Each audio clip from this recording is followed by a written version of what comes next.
क्रांतिकारी जय भीम। मी मनोहर वावळे, वंचित बहुजन आघाडी जिल्हा अध्यक्ष दक्षिण परभणी।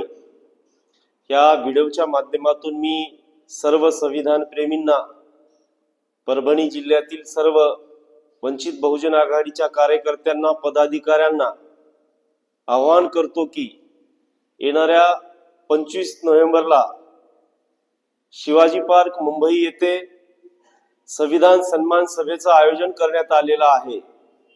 ह्या सन्मान सभेला मुख्य मार्गदर्शक म्हणून श्रद्धेय ॲडव्होकेट बाळासाहेबजी आंबेडकर मार्गदर्शन करणार आहेत। तरी सुद्धा सर्व परभणी जिल्ह्यातील संविधान प्रेमींनी लाखोच्या संख्येने आपण शिवाजी पार्क मुंबई या ठिकाणी 25 नोव्हेंबर रोजी संविधान सभेसाठी उपस्थित राहावे एवढे या प्रसंगी आवाहन करतो आणि मीही येत आहे, आपणही या प्रसंगी विनंती करतो। जय भीम।